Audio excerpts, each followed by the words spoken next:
happy holidays, you guys, yeah. Hello everybody and welcome back. It's me, Kuno, and today we're playing Katawa Shoujo. I think that's how we pronounce it. I don't know really. And yeah, if I sound extra dead inside in this video, it's because right before I recorded this, I recorded the last Doki Doki Literature Club video, and yeah, that game, that really took a toll on me. Some of you guys out there might know exactly what I'm talking about when I say that. And yeah, so I started playing this game. People recommended this game to me, and I just wanted to get my mind off things. So let's jump straight into it and see what we're in for.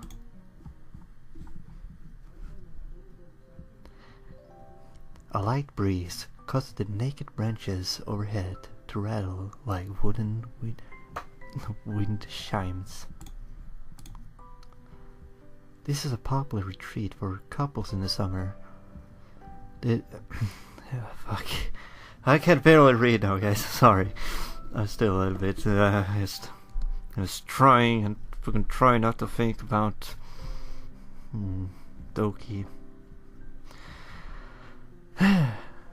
The deciduous trees. Okay, I might pronounce some words totally wrong in this episode, but hey, I have an excuse. I feel like shit. Just deal with it, please. Just feel my pain. The deciduous trees provide a beautiful green canopy. Oh, some words I might not know what they mean will appear in this game, I think. Far out of sight of teachers and fellow students. But now, in late winter, it feels like I'm standing under a pile of kindling.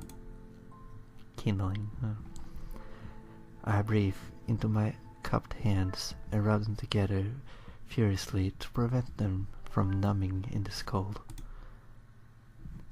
Hisao. Just how long have I... Wait, is that me or is that a girl? Okay. For now on, it's me, okay? Just how long have I expected to wait out here? No way. I'm sure the note said 4 p.m. Ah yes, the note slipped between the pages of a math book while I wasn't looking. As far as cliches go, I'm more a fan of the letter in the locker, but at least this way it shows a bit of initiative. As I ponder the meaning of the note, the snow gradually thickens. The snowflakes silently falling from the white painted sky are the only sign of time passing in this stagnant world. The slow descent upon the frozen forest makes it seem like time has slowed to a crawl. The rustling of dry snow under feet startles me, interrupting the quiet mood. Someone is approaching me from behind. Okay, this is probably the girl then, okay. Hi. Hisao. I don't know if Hisao, okay. Hi, Hisao. You came. I hesitantly, barely audible question. However, I recognize the owner of that dainty voice instantly. I feel my heart skip a beat. It's a voice I've listened to hundreds of times, but never as more than an eavesdrop to a conversation. I turn to face this voice, the voice of my dreams, and my heart begins to race. Oh, nice art. Ivanako. I got a note telling me to wait here. It was yours? Damn it, I spent all afternoon trying to come up with a good line, and that was the result. Pathetic. Yes, I asked a friend to give you that note. I'm so glad you got it. A shy, joyous smile that makes me so dense I couldn't move a single muscle even if I tried.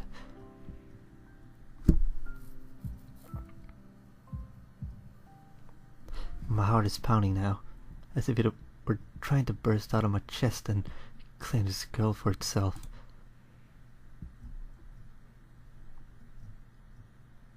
So, here we are, out in the cold. Once again, the wind stirs up the branches. The acophones, the weird noise is music to my ears. Hold on. Even Echo flinches ever so softly against a gust of wind. As it passes, she rights herself as if supported by some new confidence. Her eyes look with fuck. sorry. Her eyes lock with mine, and she lazily twirls her long, dark hair around her finger. All the while, the anxious beating of my heart grows louder. My throat is tight.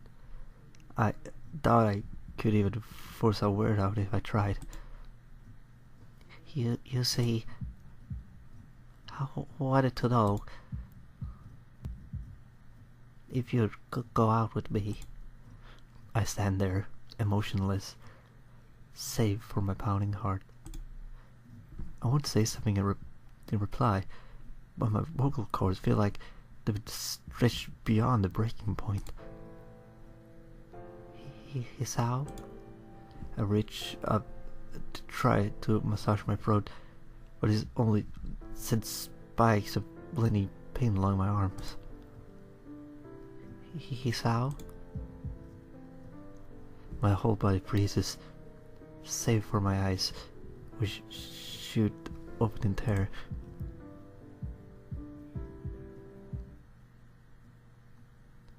He's out. The beating in my chest suddenly stops, and I go weak at knees. Oh wow, guys! People, hey, have you tried this game? It's more calming than the other game. Well, start off with the main character dying. Well, that's... Thank you, guys. You really know how to cheer me up. The world around me, the canopy of bare ranges. I can't pronounce shit, okay? Don't judge me. The dull winter sky, even echo rain towards me. All these fades to black. The last thing I remember before slipping away are the sounds of even echo screaming for help and incessant clatter of the branches above. Okay. Okay, we didn't die. That's good. Four Leaf Studios presents Katawa Shoujo. Yeah. You pronounced it wrong. Well, it's called an accent, you fucking dick. I don't know. Ryan by Anonymous and a bunch of other guys. I really like the animation there.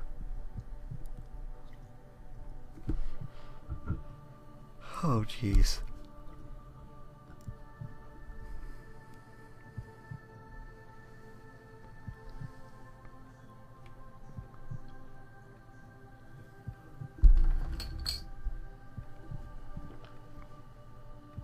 Animation by Mike and L. That's cool. I know the guy from that Adventure Time anime game. He's a great artist. He makes cool art. So he made the animations. That's cool.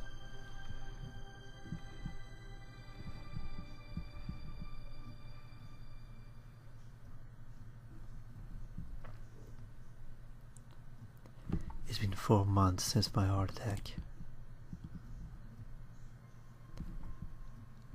In that whole time, I could probably count the times I've left this hospital room unsupervised on one hand.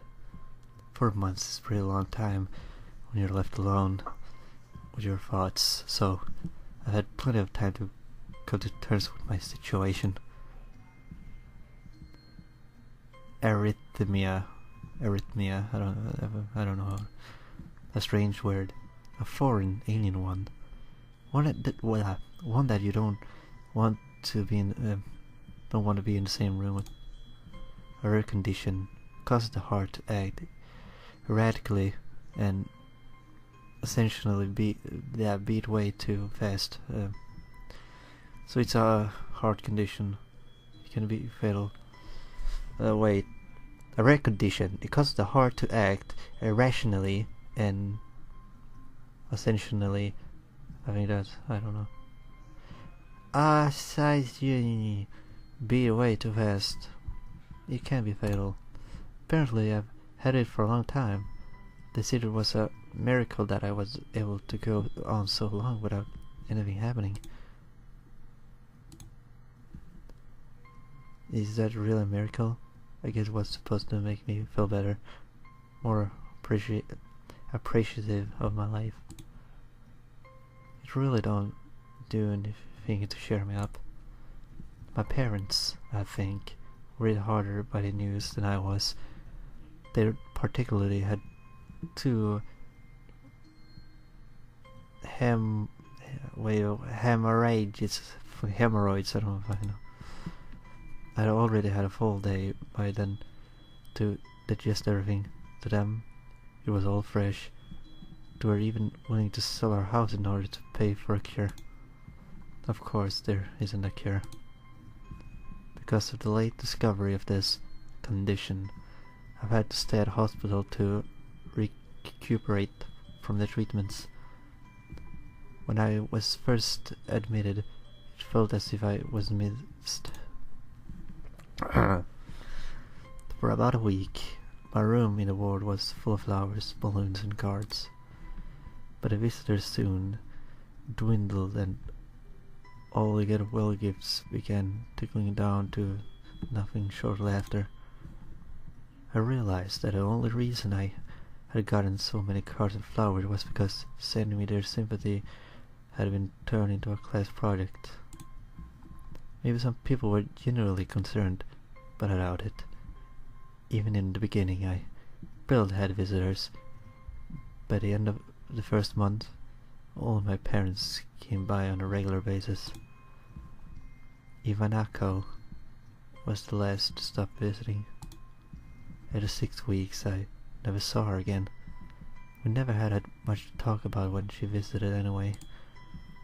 We didn't touch the subject that was between us on that snowy day ever again. The hospital. It's not really a place I'd like to live in. The doctors and nurses feel so impersonal and faceless. I guess it's because they are in a hurry and they have a million other patients waiting for them, but it makes me feel uncomfortable. For the first month or so, I asked the head cardiologist,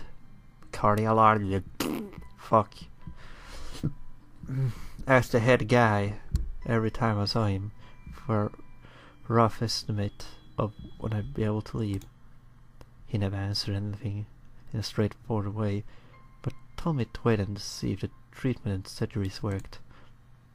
So I'll observe the scar that those surgeries have left on my chest slowly change its appearance over time, thinking of it as some kind of an omen.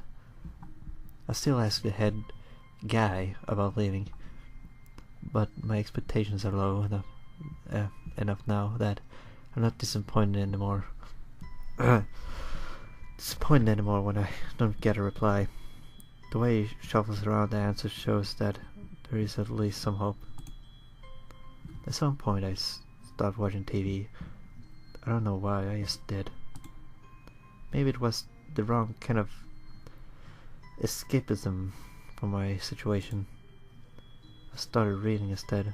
There was a small library at the hospital, although it was more like a store room for books. I began working my way through it, one small stack at a time. After consuming them, I would go back for more. I found that I liked reading, and I think I even became a little bit addicted. I started feeling naked without a book in my hand. But I loved the stories. That was what my life was like. The days became increasingly harder to distinguish from each other, differing only by the book I was reading and the weather outside. It felt like time blurred into some kind of gooey mass. I was trapped inside, instead of moving within. A week could go by without me really noticing it. Sometimes I'd pause in realization that I didn't know what the day of the week it was. But other times, all the things that surrounded me would painfully crash into my consciousness through the barrier of nonchalance that I had set up for myself. The pages of my book would start to feel sharp and burning hot, and the heaviness in my chest would become so hard to bear that I had to put the book aside and just lay down for a while, looking at the ceiling as if I was going to cry. But that happened only rarely, and I couldn't even cry. Okay. Today the doctor comes in and gives me a smile. He seems excited, but not very. It's like he's trying to make an effort to be happy on my behalf. My parents are here. It's been a few days since I last seen them. Both of them are even sort of dressed up. Is this supposed to be some kind of special occasion? It's not a party. There is this ritual the head guy has. He takes his time sorting his papers, then setting them aside as if to make a point of the pointlessness of what he just did. Then he casually sits down on the edge of the bed next to mine. He looks me in the eye for a moment. Hello, Hisao. How are you today? I don't answer him, but I smile low back at him. I believe that you can go home.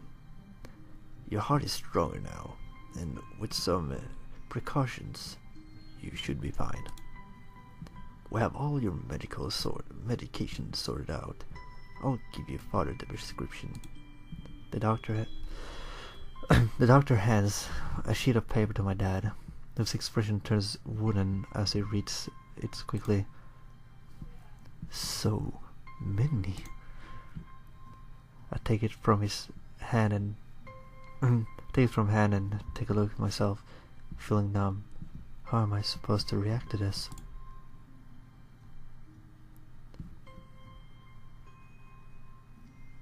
Oh. I can barely read the text. Oh, that's annoying. This absurdly long list of medications staring back at me from the paper seems insurmountable. They all blend together in a sea of letters. This is insane. Side effects, adverse effects. Wait, I fucking barely read it.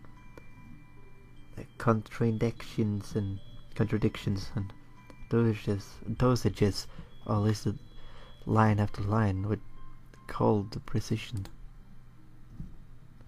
I try to read them, but it's so futile.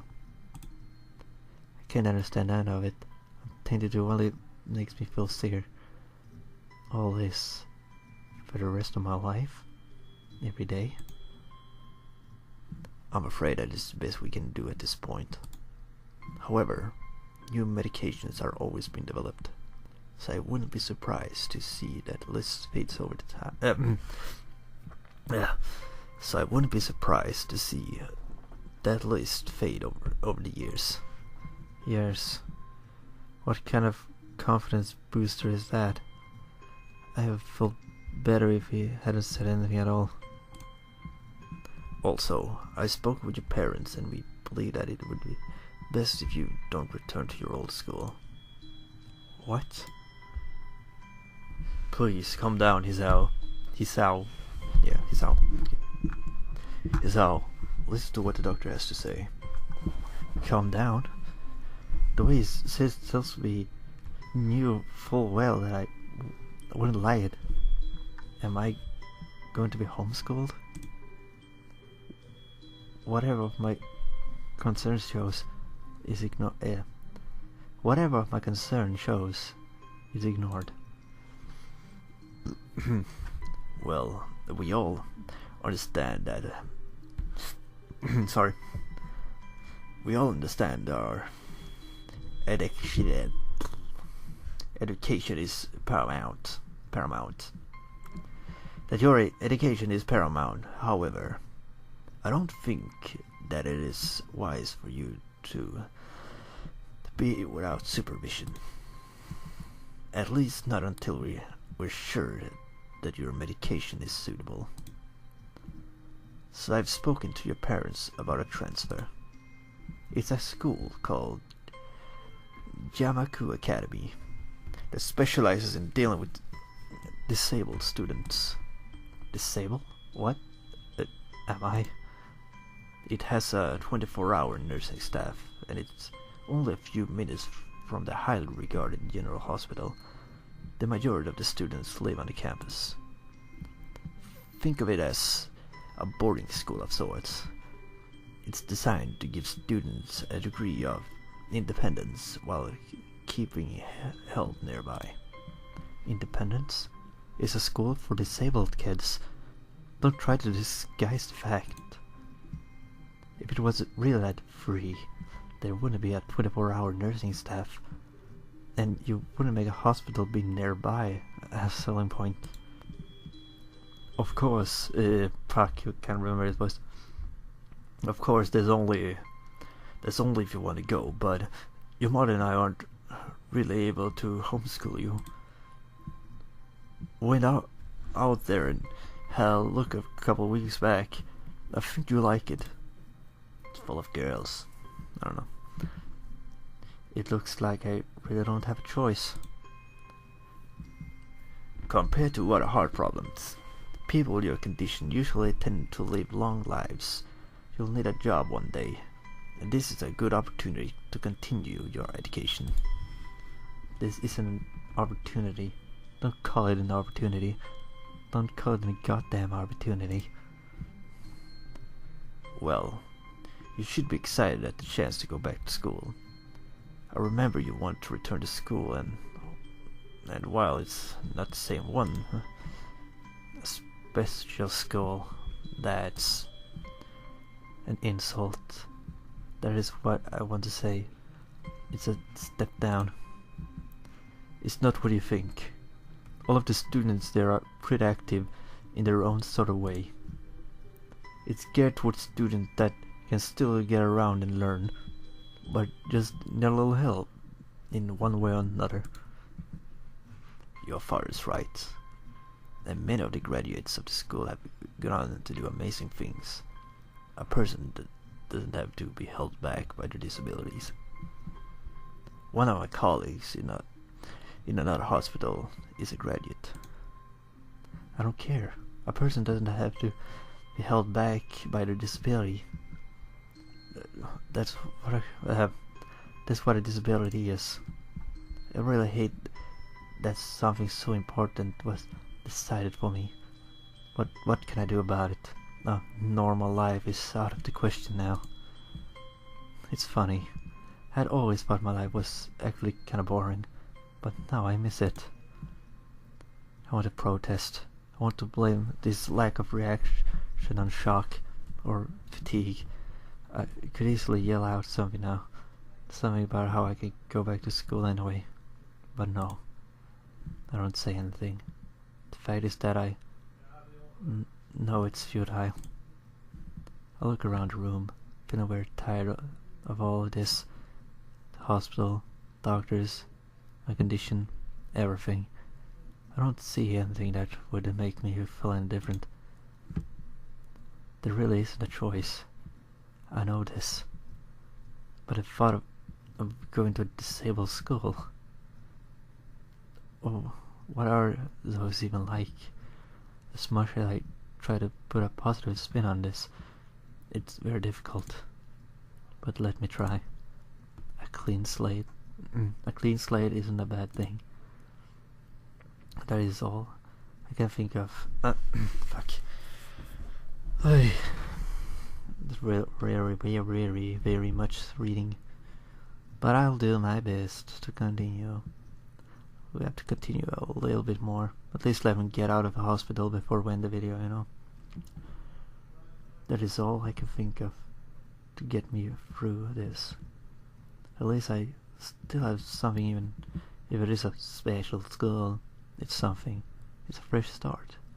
And my life isn't over. It would be a mistake to just resign myself to think that. At the very least, I'll try to see what my new life will look like.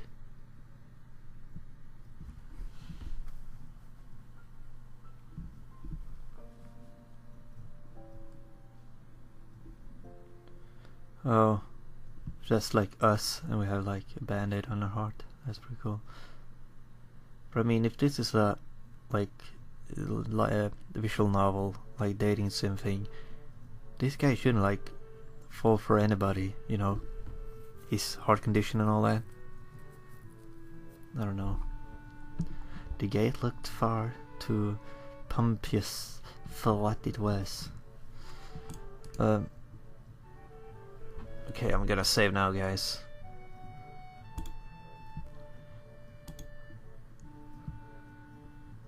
Oh, look at that girl. Or person.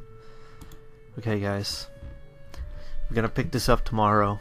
And, yeah, let's hope this is a little bit more fun. You know? Because I'm tired of being fucking bummed out, you know? Well, guys, until next time. Bye.